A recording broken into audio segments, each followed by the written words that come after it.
इसी बीच बड़ी खबर आपको बता दें, जहां बिहार कांग्रेस ने दावा ठोका है। प्रदेश कांग्रेस अध्यक्ष कौकब कादरी का बड़ा बयान सामने आया है। उन्होंने कहा कि अररिया जहानाबाद आरजेडी की स्वाभाविक सीट है, लेकिन भभुआ सीट पर कांग्रेस की दावेदारी बनती है। कांग्रेस भभुआ सीट को लेकर उत्साहित है। मांझी जी अगर जहानाबाद सीट मांग रहे हैं तो क्या गलत है? मांझी जी के साथ एनडीए अच्छा नहीं कर रही है। मांझी जी अगर एनडीए का साथ छोड़ें तो हम स्वागत करने को तैयार हैं। 3 सीट के उपचुनाव की घोषणा होते ही राजनीतिक सरगर्मी तेज हो गई। इस वक्त हमारे साथ मौजूद हैं प्रदेश कांग्रेस अध्यक्ष कौकब कादरी जी।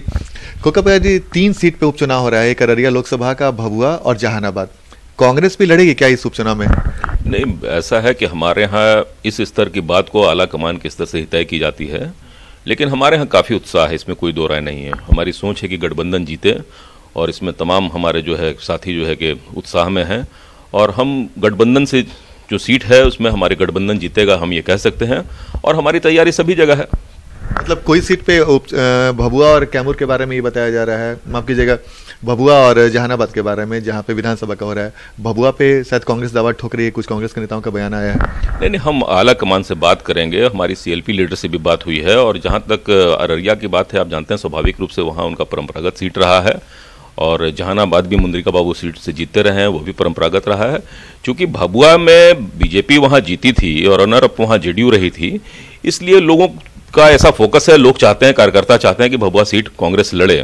तो ये आला कमान के स्तर पर बात हम लोग है कि रखेंगे, अपनी बात को रखेंगे वहाँ और देखेंगे क्या हो सकता है।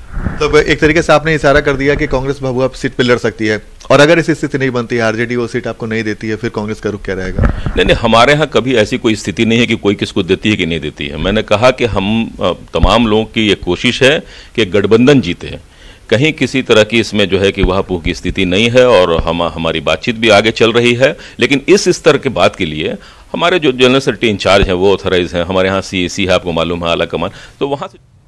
बिहार में 3 सीटों पर उपचुनाव की घोषणा हो चुकी है और उसके साथ ही सभी पार्टियां इसकी तैयारी में भी जुट चुकी हैं। एनडीए के नेता तीनों सीटों पर क्लीन स्वीप की बात कह रहे हैं। बिहार सरकार के पर्यटन मंत्री प्रमोद कुमार का कहना है कि उपचुनाव में एनडीए सभी सीटों पर जीत दर्ज करेगी। गठबंधन अपना जो है एनडीए के उम्मीदवार होगा वो लड़ेगा।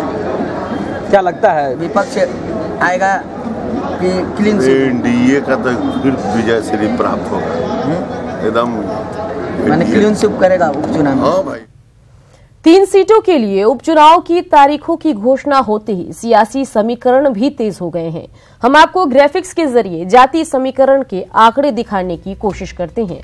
अररिया लोकसभा सीट में मुस्लिम वोटरों की संख्या करीब 40% है, जबकि यादव करीब 10% और अति पिछड़ा वर्ग के वोटरों की संख्या 20% है। वहीं जहानाबाद विधानसभा सीट पर सबसे ज्यादा 19% वोटर यादव जाति के हैं। भूमिहार करीब 16% और दलित 18% हैं, जबकि भभुआ में ब्राह्मण वोटर 10%, मुस्लिम भी 10% और कुशवाहा वोटर्स 8% से ज्यादा हैं।